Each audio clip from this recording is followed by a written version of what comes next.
हमारे निरंतर भजन में ये 20 बातें बाधा पहुंचा देती हैं। यदि हम अखंड भजन करना चाहते हैं, हमारा निर्दोष भजन हो, तो इन 20 बातों से बचना चाहिए। पहली है अपने जीवन में जांच कर लेना। इष्ट से, गुरु से विमुख करने वाले पुरुषों का या स्त्रियों का या विषयों का किसी भी तरह से हम संग न करें। पहली बात, आराध्य देव गुरुदेव के वचनों में अविश्वास पैदा कर दे, हमारी भक्ति को बाधित कर दे, चाहे वो स्त्री शरीर हो, चाहे वो पुरुष शरीर हो, चाहे वो कोई विषय ही क्यों ना हो, हमें उससे संपर्क नहीं रखना। भगवद विमुख करने वाले पुरुषों का संग नहीं करना पहला लक्षण है। अगर वो कोई है हमारे जीवन में, तो हमारा भजन बाधित हो जाएगा। हमें संग नहीं करना, समझना है, हमें संग नहीं करना। मान लो भगवत मार्ग में विरक्त हैं तो, पर जो गृहस्थ है भजन करके भगवत प्राप्ति चाहता है, परिवार में अलग अलग उद्देश्य वाले, अलग अलग भाव वाले हैं, भिन्ने भिन्ने मति, अलग अलग मति वाले हैं। अब वो कैसे भजन करे? अपने को संपर्क नहीं रखना, अपने को जो कर्तव्य पालन करना वो करना, लेकिन हमको उनकी बात नहीं सुननी, उनका संग नहीं करना, उनका चिंतन नहीं करना। अगर इतनी चतुराई नहीं तो फिर भजन बाधित हो जाएगा। जासे होए स्नेह राम पद एतो मतो हमारो, जिससे प्रभु के चरणों में प्रेम हो, ये सबसे बड़ा मत है। गोस्वामी तुलसीदास जी कह रहे हैं हमारे आराध्य देव गुरुदेव इनमें अश्रद्धा पैदा करवा दे। आराध्य देव का नाम, आराध्य देव की लीला, आराध्य देव का गुण महिमा धाम जो गुरुदेव से प्राप्त हुआ है, उसमें हमारी अरुचि करवा दे। इससे बड़ा शत्रु और कौन हो सकता है?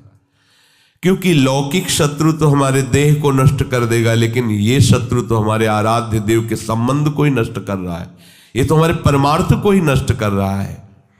सबसे पहला इन 20 विघ्नों में आराध्य देव गुरुदेव के प्रति अश्रद्धा, अरुचि पैदा करवा दे। ऐसे बहिर्मुख कुसंगी का संग नहीं करना, चाहे वो स्त्री शरीरधारी हो, चाहे वो पुरुष शरीरधारी हो, या कोई विषय ही क्यों न हो। जिस विषय के सेवन से आराध्य देव गुरुदेव के प्रतिकूल आचरण बन जाए, हमें वो विषय सेवन नहीं करना। दूसरा, अधिक बोलना। मननशील महात्मा को ज्यादा बोलने का अवसर नहीं है। प्राय आप देखना भजनानंदी उपासक मौन व्रती मिलेंगे। एक होता है जड़ मौन और एक होता है विचार मौन। उपासक को विचार मौन रहना ही चाहिए। आवश्यक है तो उत्तर दे दिया कम शब्दों में, अनावश्यक बात बोलनी ही नहीं है। कोई चाहे नाराज हो या प्रसन्न हो, हमें इससे मतलब नहीं। हमें अपने सिद्धांत से चलना है। बैठ करके गप्पे नहीं मारनी, कम शब्दों में उत्तर दीजिए और मनन परायण रहकर हर समय अपने आराध्य देव का नाम मंत्र चल रहा है। अधिक बोलना ये भजन में बहुत बड़ा विघ्न पैदा कर देगा। कैसा? सबसे अधिक पाप वाणी से बनता है, क्योंकि हम इसे समझ ही नहीं पाते हैं। किसी की भी निंदा करने में जो हमें पाप बनता है वो बहुत बड़ी गठरी होती है। पर निंदा के कीते आवत नहीं कछुआत, मूर्ख पर्वत पाप को ले चल अपने साथ। बड़ा भारी पहाड़ पाप का रख लिया। और भजनानंदी उपासक को इस समय कहाँ है किसी के विषय में बोलने का? पर देखो अपने लोगों में अगर ये विघ्न है, अधिक बोलना, तो दो बातें आ ही जाएंगी, किसी की स्तुति और किसी की निंदा, किसी के गुण का वर्णन और किसी के अवगुण का वर्णन। ये आपके भजन में बाधा पहुंचा देगा। अधिक बोलने से मिथ्या भाषण निकल जाएगा, अधिक बोलने से किसी की निंदा निकल जाएगी, ये आपके लिए हानिकारक होगा। अहितकारी वचन, मिथ्या वचन, निंदा से भरे वचन, ये हमारे जिह्वा में नाम भगवान को प्रकाशित नहीं होने देंगे, मंत्र में रुचि नहीं हो पाएगी। अधिक बोलना। तीसरा है नवीन नवीन भोगों को भोगने की इच्छा रखना। आज ऐसे भोजन बनाया जाए, आज ऐसे किया जाए, आज ऐसे किए, किसी भी इंद्रियजन्य भोग को नवीन नवीन प्रक्रिया से भोगने की इच्छा रखना, ये भजन के लिए बहुत हानिकारक है। शरीर के प्राण पोषण के लिए ही हमें केवल अन्न जल आदि का आवश्यक ग्रहण करना होगा, जिससे हमारा शरीर भजन मार्ग में सहायता दे। बस अगर इसी जन्म में भगवत प्राप्ति करना है तो आपको चारों तरफ से अपने आप को घेरना होगा। अगर हमारी इंद्रियां, हमारा मन विषय सेवन में ही बना रहा तो भगवदानंद किससे हम अनुभव करेंगे? कैसे हम भगवत चिंतन में तन्मय होंगे? बिना तन्मयता के आराध्य देव की अनुभूति नहीं होती। चौथा, अधिक सोना। जो बहुत नींद लेते हैं तो तमोगुण की अधिकता के कारण भजन नहीं बनता है। आपको आश्चर्य होगा कि ऐसा कैसे हो सकता है। भजन की जब लगन लगती है, 11 बजे रात्रि के शयन करना, 2 बजे उठ जाना, स्नान किया, शौच किया, वृंदावन की परिक्रमा की, ऐसी दिनचर्या, और 2 बजे दिन में माधुकरी मांग के पाना, कोई बाल भोग, ये सब चाय नाश्ता कुछ नहीं, 2 बजे दिन में। आपको लगेगा कि ऐसा कैसे हो सकता है। यही अपने यही वृंदावन, बाहर की बात नहीं है, वृंदावन की हितधाम की छोटी कुटिया की बात बता रहे हैं। बिजली का कनेक्शन कटा हुआ, नहीं चाहिए बिजली। अगर हम विषय सेवन में रुचि रखेंगे तो हमारी रुचि भजन की कैसे बनेगी? और शरीर है, ये जड़ है, इसको जैसे रखो वैसा अभ्यास बन जाएगा। कह रहे काशी में देखा, 2 घाटों के बीच की दरार में एक महात्मा रहते थे, रात्रि के 12-1 के लगभग निकलते थे। जब युगल किशोर ने बताया हम अवश्य दर्शन करें, हम तो घाट में ही रहते हैं, हम तो यहीं बैठ जाएंगे, देखेंगे। और निकले, एक अंगोछा की लंगोटी लगाए हुए, बस अस्थिमात्र होए रहे शरीरा, गौर वरण तेजोमयी उनकी दृष्टि, गए गंगा जी का स्नान किया। जब साष्टांग दंडवत करके, ये हमारा मतलब एक स्वभाव था कि कुछ भी ऐसा तो उससे बात करना, उनसे स्थिति कहाँ है, कैसी इनकी धरा है। तो जब संभाषण के लिए प्रार्थना की तो सुने कि एकदम निरपेक्ष महापुरुष, उनको किसी की अपेक्षा नहीं। पर जब दैन्य होकर प्रणाम मुद्रा में, तो रात्रि का समय एकांत घाट में हम ये कि महाराज जी आप इसमें कैसे रह लेते हैं? बस ऐसे पतली सी एक लंबी दरार थी, उसी में घुस जाते थे और एक पत्थर का टुकड़ा ऐसे रख लेते थे। वो कैसे आप रहते हैं? तो मतलब घाट में तो वैसे ही गर्मी पड़ती है, उनका अभ्यास से ऐसे अंदर रहते हैं। रात्रि में निकलते तो भोजन का, रात्रि में तो भोजन भी नहीं मिलता। तो उनका मारवाड़ी क्षेत्र में सब लोग प्रसाद पाके बाहर बड़े बड़े ड्रम रखे होते हैं, वो तो सुबह ड्रम फेंके जाते हैं, उनमें जो बचा हुआ जूठन है वो बटोर लेते हैं, आके पा लेते हैं, शौच स्नान करके फिर अंदर 24 घंटे में।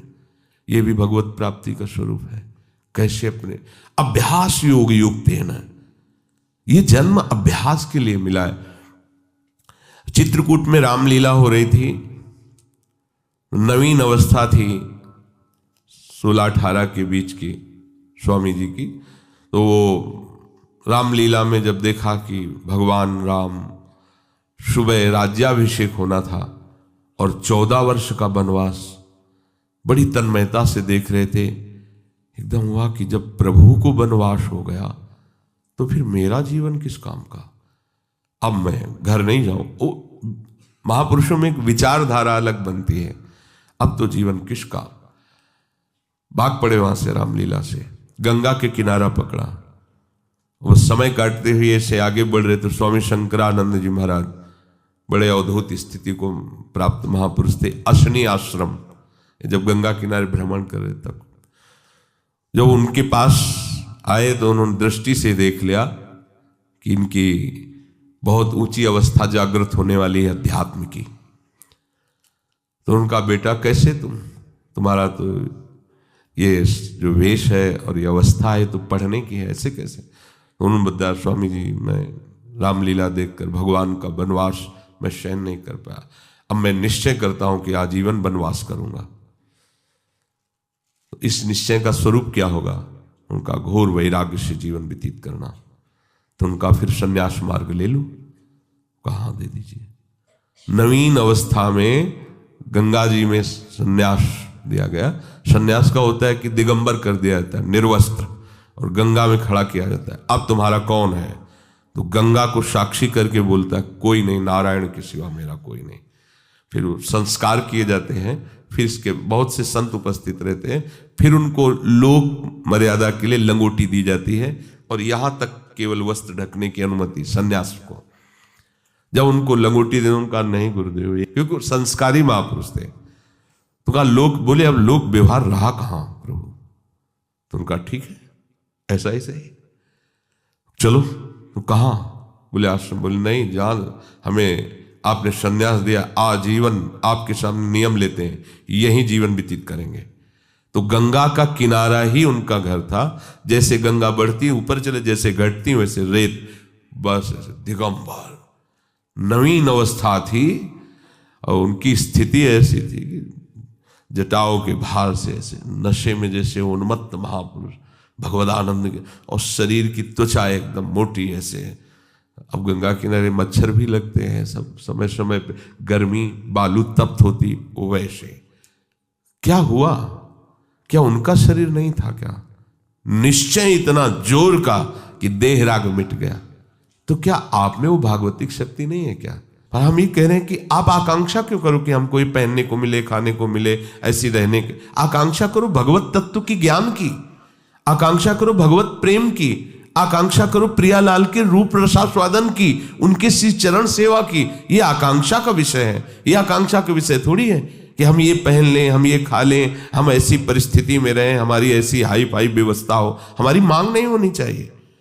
हम स्वामी के आश्रित है, जैसा वो चाहे वैसा करें, जिसमें वो राजी है उसमें हम राजी हैं।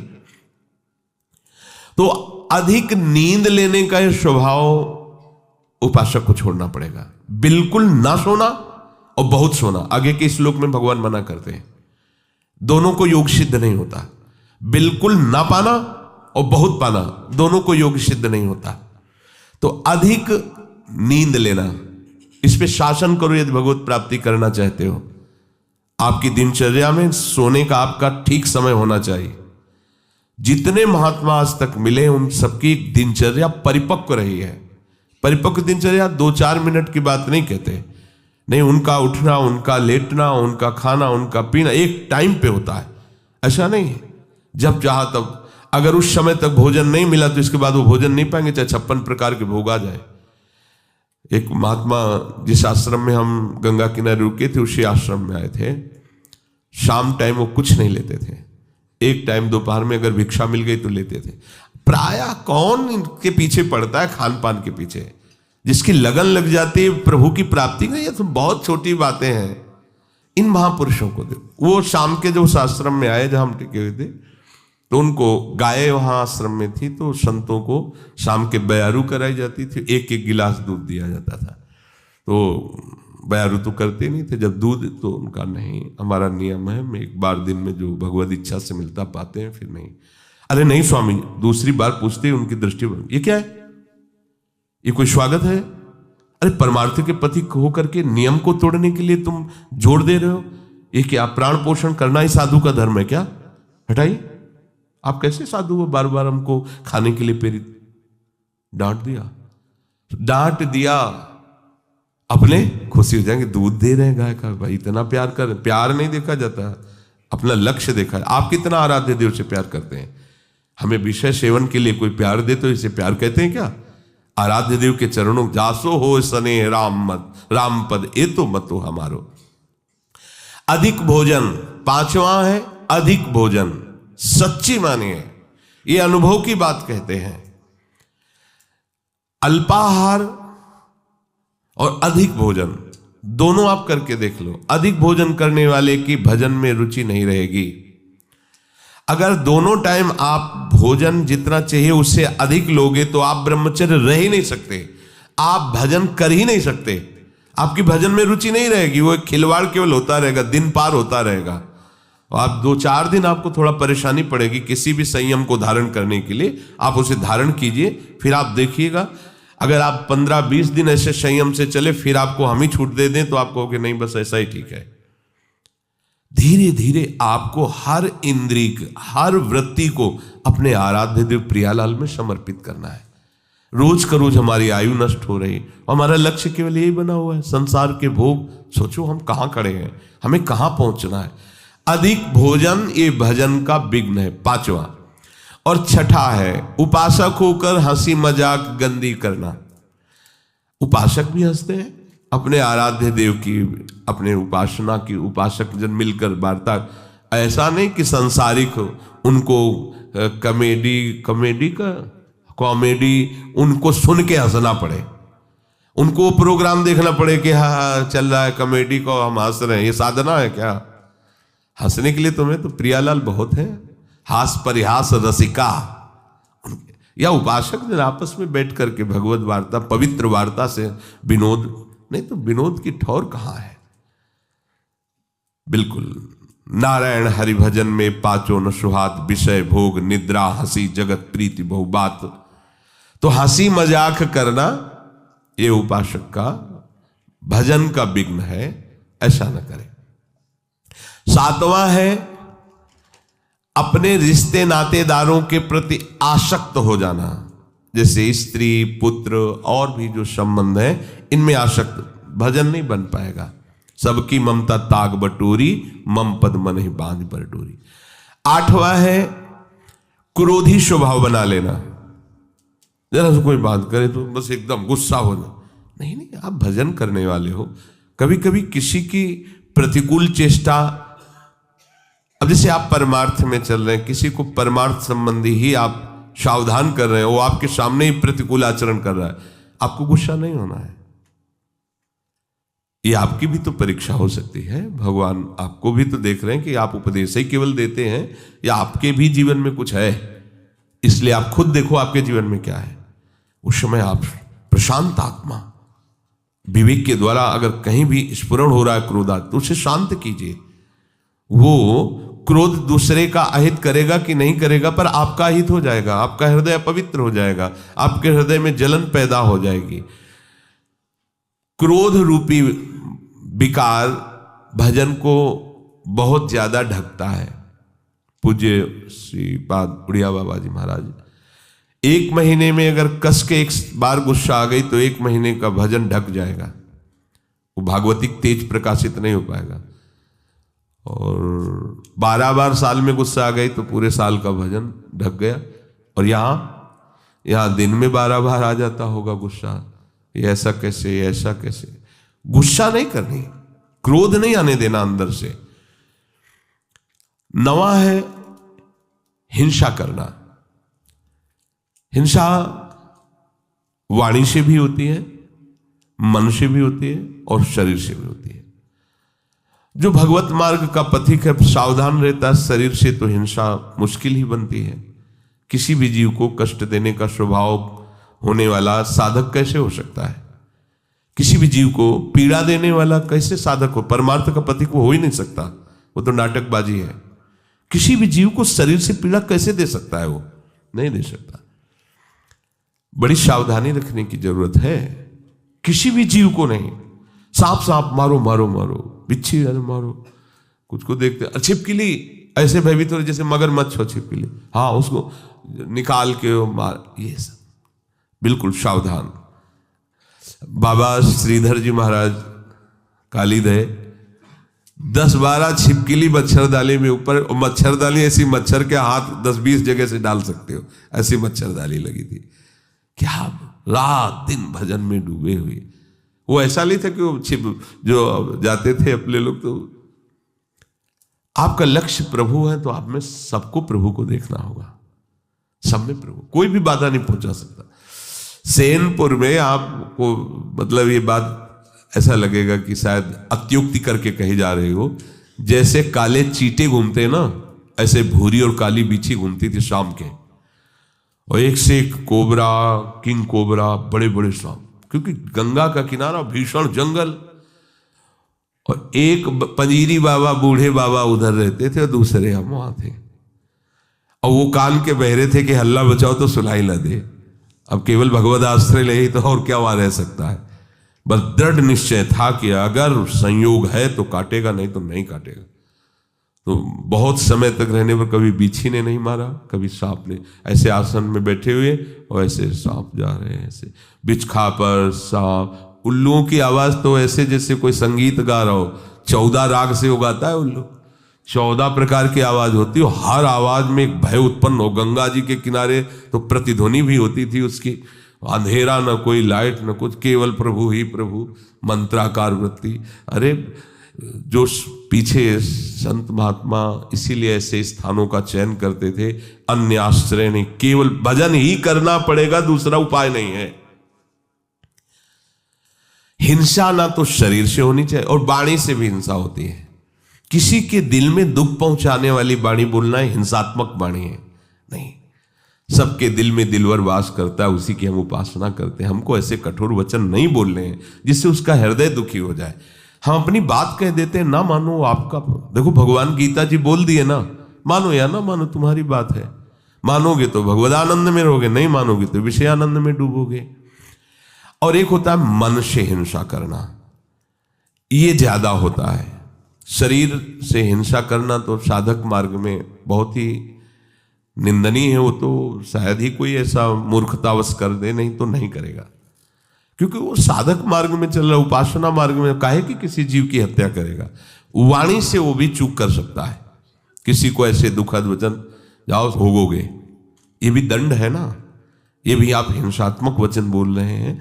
अगर आप भजन करते हैं और आपका वचन लागू हो गया, जाओ भोगो, तो आपने उसके लिए विधान कर दिया ना दुख का। तो साधु से होए न कारज हानि, साधु तो परहित परम मंगल करने वाला होता है, उसके दुख का विधान कैसे करे। और मन से होता है कि जब कोई हमारे प्रतिकूल चलता है तो एक जलन होती है, उस जलन में हमारे अंदर निकलता है, भोगोगे तुम, फिर आगे चल करके तुम देख लेना तुम्हारी दुर्गति होगी, तुम अमुक कष्ट पाओगे, जाओ ऐसा ऐसे। वो जो मन है ना वो अपने आप संकल्प करता है, तब इसको समझ में आएगा कि ये जो हमारी प्रतिकूलता कर रहा है ना, तब इसको समझ, ये सब बातें नहीं होनी चाहिए। अगर ये बातें हैं तो आपके भजन में टांग टूट जाएगी आपकी, आप भजन की चढ़ाई पे नहीं चढ़ पाएंगे। ये टांग तो सुरक्षित बनी रहे चाहे, लेकिन भजन की चढ़ाई आप नहीं चढ़ पाएंगे, आप फिसल जाएंगे। जो दूसरे का तनिक भी अहित सोचता है, उस दूसरे का अहित हो या ना हो, तुम्हारा उसी क्षण से अहित शुरू हो गया, उसी क्षण से तुम्हारा हानि शुरू हो गया। 10वां है काम विकार। ये चाहे कर्म मार्ग का पथिक हो, कर्मयोग, भक्ति योग, ज्ञान योग, ये तीनों मार्गों में अपना एक छत्र बाधा का राज्य उपस्थित करता है काम। ये छोटी मोटी शक्ति नहीं, चाहे ज्ञान मार्ग में हो, चाहे कर्मयोग मार्ग में हो, चाहे भक्ति योग मार्ग में हो। ये ऐसा भागवतिक सैनिक है कि हर जगह इसका प्रवेश है, विघ्न पहुंचाने की इसमें ताकत है, इसीलिए सब इससे डरते रहते हैं। अगर इससे डरते रहोगे तो निर्भय हो जाओगे, और इससे डरना बंद कर दोगे तो फिर डर तुम्हें कभी छोड़ेगा भी नहीं। ध्यान रखना, यही डर ही डरपि हरिवंश हित। महाप्रभु कह रहे हैं डरते रहो। ना जानो छिनंत कवन बुद्धि घटई प्रकाशित, छुटी चेतन जो अचेत तेऊ मुनि भय विश्वासित। महाप्रभु कह रहे हैं डरते रहो, ये बात से डरते रहो। एक संत भगवान कह रहे थे काला सर्प काट ले तो उसका उपचार हो सकता है, लेकिन ये काम अपना अधिकार हृदय पे कर ले, ये डस ले, इसका उपचार नहीं हो सकता। ये ऐसा जहर है कि वो लहरें लेते रहो, पूरा जीवन वो नशा चढ़ा रहेगा उसका। और जैसे जैसे आपकी आयु कम होती जाएगी, मतलब अवस्था शरीर की बढ़ती जाएगी, आयु कम, वैसे वैसे और बढ़ता जाता है। जैसे जैसे आपकी शरीर शक्ति क्षीण होती वैसे ही वासना और रंग लाती, क्योंकि दुर्गति करना है ना। इससे चाहिए कि भगवान नाम और भगवत आश्रय के बल से इस विकार को सह कर शांत किया जाए। जितना आप सहनशील होगे उतने ये शांत होता चला जाएगा। 11वां, अपनी निंदा होने पर सहन न करना। ये भजन में बाधा है। जब अपनी निंदा हो तो आनंद मनाना चाहिए अंदर से, कि जो हमें प्रारब्ध भोग भोगना था दंड रूप में, वो निंदा करके उसको नष्ट कर रहा है, बड़ी कृपा हुई। अंदर से इस बात को समझिएगा। अगर हमारी कोई निंदा कर रहा है तो हमें आनंदित होना चाहिए, हमारा परमार्थ मार्ग साफ हो रहा है। ध्यान रखना, हमारा परमार्थ मार्ग जो बाधित होने वाला था उसकी निंदा से कट गया। बहुत बड़ा प्रभाव है।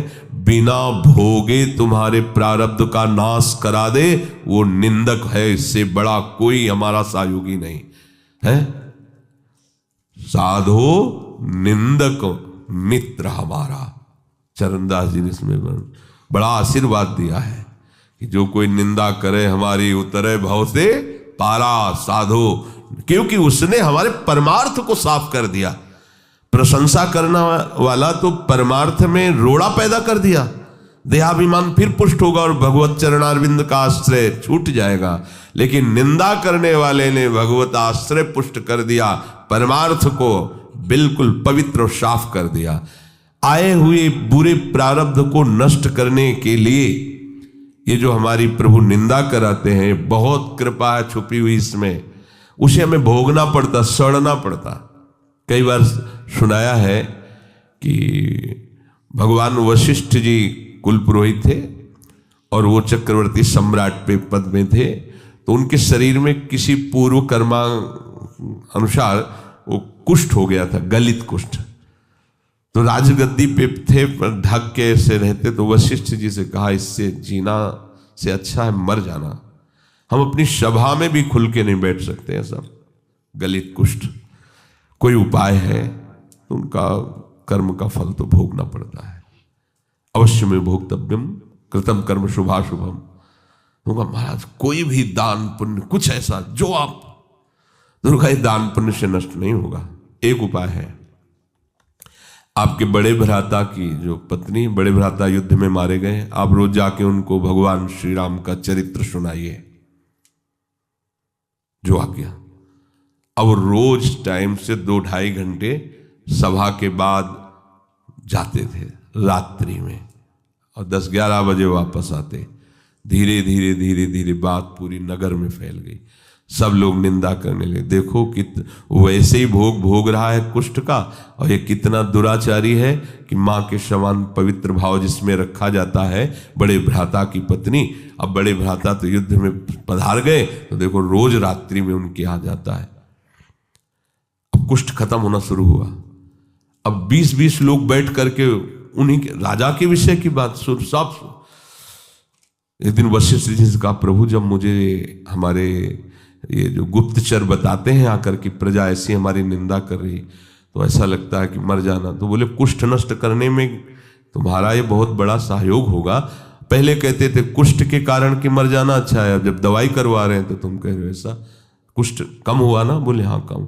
धीरे धीरे सब कुष्ठ नष्ट हो गया, पूरे राज्य में ये निंदा इनकी होने लगी और कुष्ठ नष्ट हो गया। अब यहाँ नाक का बचा, तो उनका भगवान नाक का बच्चा। बोले कभी ये नष्ट नहीं होगा। क्यों? बोले वे वशिष्ठ के हिस्से का है, और हम जानते हैं तुम वहाँ रामचरित्र सुनाने जाते हो, कोई गलत लहे। फिर बुलाया पूरी प्रजा को और सभा में बताया कि ऐसा ऐसा ऐसा, तो गलित कुष्ठ उनका नष्ट हो गया। ये जो हमारी निंदा करने वाले हैं, ये जो हम केवल भोग कर ही उसका समन होता, उस पाप को, उस अपराध को अपनी निंदा जिह्वा से, संतों ने कहा माँ से भी ज्यादा ये दुलार करते हैं। माँ तो हाथ से मल साफ किया होगा, ये हमारे उस कर्म जनित मल को वो जिह्वा से साफ कर देते हैं निंदा करके। तो निंदा जब हमारी हो रही हो, अपमान हो रहा हो, तो हमें सहन करना चाहिए। हमारे बहुत बड़े बुरे प्रारब्ध का वो निवारण कर रहे हैं। पर ऐसा बहुत कम होता है। जब निंदा होती है तो हम जब उसकी निंदा खुद करने लगते हैं, तो उसका परिणाम ही होता है जो हमारे पास था वो तो था ही और वापस आ जाता है। पर निंदा के किए थे आवत नहीं कछुआत, मूर्ख पर्वत पाप को ले। हमें दूसरे की निंदा नहीं करनी, पर अपनी निंदा हो तो आनंद पूर्वक सहना है। किसी से कहना भी नहीं कि वो हमारी निंदा करता है, नहीं, जो पूरा काम होना है उसमें घाटा पड़ जाएगा। परम लाभ की बात है, ध्यान देना। पर ये सहन नहीं होती बिल्कुल, और ये बिल्कुल निर्मल कर देगा आपको। निंदक नियरे राखिए आंगन कुटी छवाए, बिना साबुन पानी बिना निर्मल करे सुहाए। कह रहे ज्यादा दूर मत रखो, सीधे आंगन में रखो, जिसे निकलते बैठते हो तुम्हारे कान में निंदा पड़े। अगर कहीं भगवान ऐसी पवित्र व्यवस्था कर देते हैं कि कोई निंदा करे तो उसका विरोध कभी न करे, चुप रहे। यद्यपि बहुत कड़वी दवा है। वो तुम ऐसा कह रहे थे, अरे वो क्या पापी पुरुष हैं इसीलिए संतों पर दोष लग, बिल्कुल मत बोलो, नहीं तो सब घाटा हो जाएगा दवा में, फिर वो उतनी सामर्थ्य नहीं रह जाएगी आपका जो रोग नष्ट होना है। शांत चुपचाप सह जाओ। जैसे कोई कहे कि वो ऐसी निंदा कर रहे थे, हाँ तो इसी लायक हम ही है ना, राधा राधा, आगे बढ़ो, अपना काम बन रहा है। श्री जी कितनी कृपालु है, बिना भोगे हमें निर्मल करके आगे बढ़ा रही। और 12वां है स्वयं दूसरों की कभी निंदा ना करना और ना सुनना। देख लो ये भजन के विघ्न है। अपनी जबान से किसी की निंदा नहीं करना, अपने कान से किसी की निंदा नहीं सुनना। और 13वां है अपनी दिनचर्या में आलस्य न करना। बहुत रोज 4 सवा 4 बजे जाना पड़ता है, कभी कभी तो सो लेते हैं या प्रमादी नहीं, या शरीर चलने लायक नहीं रहा तो बात है, नहीं तो आलस्य साधु के उपासक के परमार्थिक जीवन में बहुत बड़ा शत्रु। आलस्य नहीं होना चाहिए। और शौकीनी, कोई भी वस्त्र खान पान कुछ भी शौक के लिए नहीं होना चाहिए। आज इस रंग का चप्पल तो कल उस रंग का जूता, तो इस रंग का मुफलर तो इस रंग की जैकेट, ये परमार्थ के पथिक के नहीं। जो आपके पास हो वस्त्र है आराम से, उनके लिए आप शौक मत रखो कि अब ऐसा आए अब वैसा, और किसी भी तरह की कोई शौकीनी के लिए वस्तु का प्रयोग ना करो। 15वां, किसी भी तरह की प्रसिद्धि को अपने में स्वीकार मत करो। हजारों लोग प्रणाम कर रहे हैं, यश हो रहा है, ऐसा वैसा, आपका नहीं हो रहा है। वो आपके गुरुदेव और आराध्य देव का है, आपका नहीं। आप स्वीकार करोगे तो विष पी लोगे। सम्मानम कल्याति घोर गरलम नीचापमानम सुधा, श्रीपाद प्रबोधानंद जी महाराज कह रहे हैं ये सम्मान विष है, तुम्हें सम्मान नहीं हो रहा। अगर तुम समझते हो तुम्हारा सम्मान हो रहा है तो आराध्य देव और गुरुदेव से अलग होइए, उनके चिन्हों को धारण करना बंद कीजिए। देखो कौन तुम्हें प्रणाम करता है।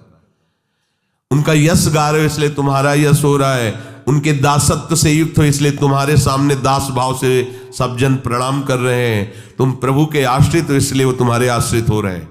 केवल प्रभु का उसमें यश है, प्रभु के आश्रय की महिमा। तुम अपना कुछ मत समझ लेना, नहीं छोड़ो। प्रभु के चिन्हों को धारण करना छोड़ो, प्रभु की बात करना छोड़ो, फिर देखो तुम्हें कौन प्रणाम करता है। तो जो भी यश कीर्ति बड़ाई सम्मान है वो हमारे गुरुदेव का है, उन्हीं के सजाए सज रहे हैं, उन्हीं के द्वारा दिए हुए मंत्र उपासना से हम आनंदित हैं, उन्हीं के आश्रय के कारण ये सब है, अपना अस्तित्व नहीं है।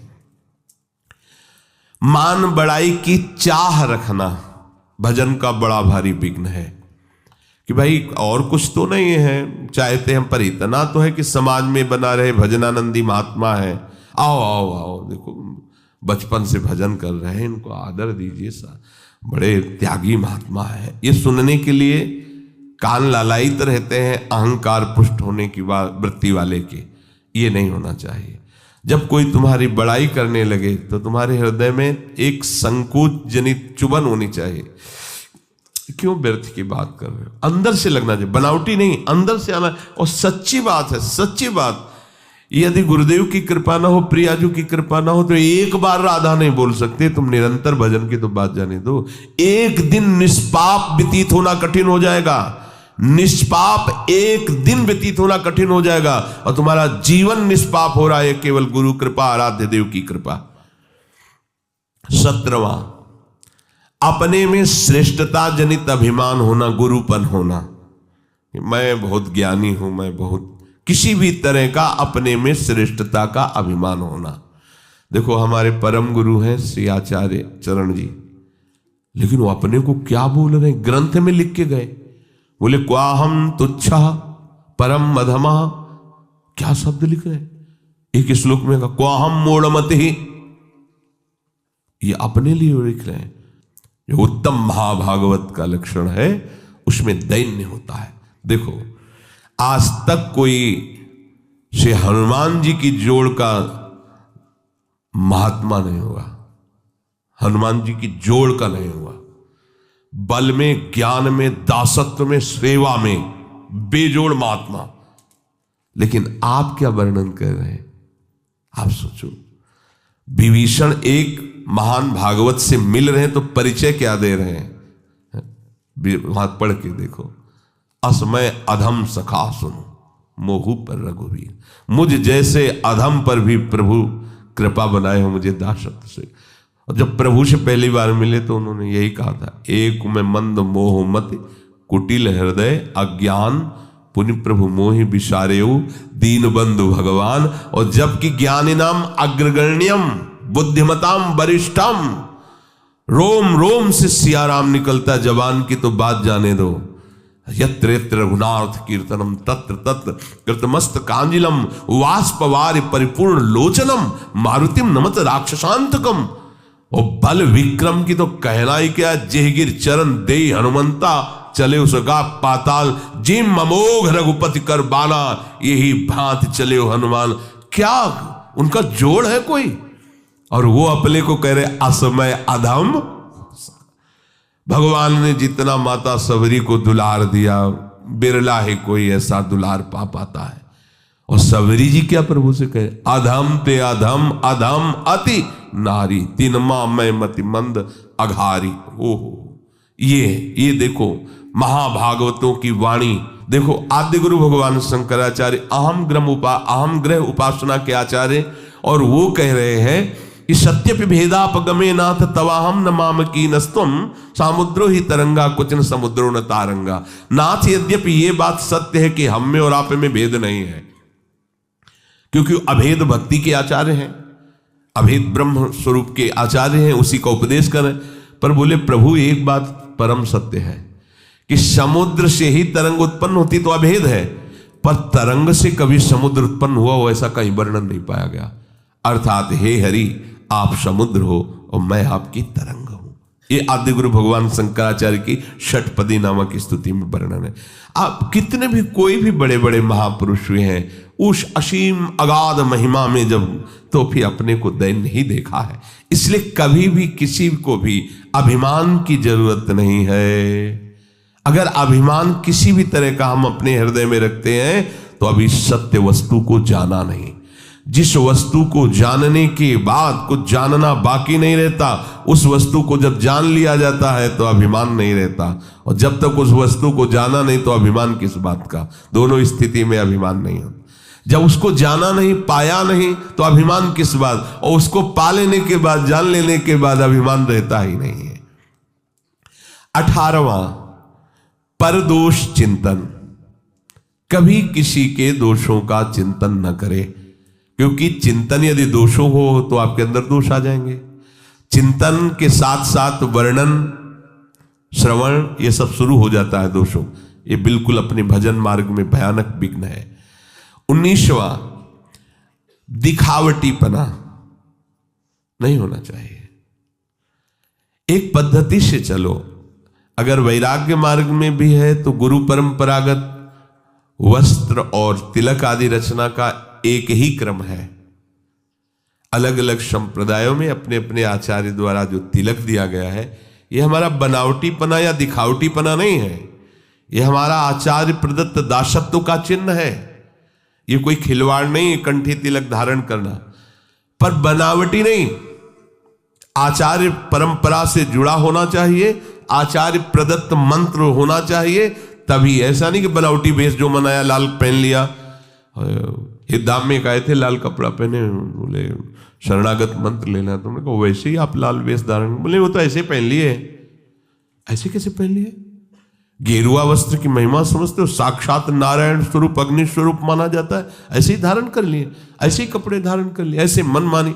कोई भी दिखावटीपना नहीं होना चाहिए, आचार्य परंपरागत होना चाहिए। और उपास्य देव की प्राप्ति के लिए जो वैराग्य वेश धारण किया है, जो गुरु ने दिया है, प्राण निकल जाए पर उसे नहीं छोड़ना चाहिए। ये जो ऐसे नहीं मनमानी आचरण, ऐसा नहीं। एक बार एक महाभागवत एक परम सन्यासी को बंदी बनाया गया था, गौ हत्या के विरोध में वो खड़े हुए थे। तो उनको कहा गया आप अपने वस्त्र उतारिए, तो उन्होंने कहा गला काट दीजिए, स्वीकार है, पर हम ये काषाय वस्त्र नहीं उतार सकते, ये हमारे आचार्य और गुरु प्रदत्त है, तुम इसे खिलवाड़ मत समझना। ऐसा जब गौ हत्या के विरोध में खड़े थे तो उनका दंड भी भंग कर दिया गया था, उनका श्राप लागू हो गया था। बहुत ये जो आचार्य परंपरा से पोशाक और भागवतिक चिन्ह, वैष्णव चिन्ह मिलते हैं, खिलवाड़ नहीं है। जब मन आया तब धारण किया, जब मन आया तब उतार दिया, ये हुए ही नहीं प्रभु के।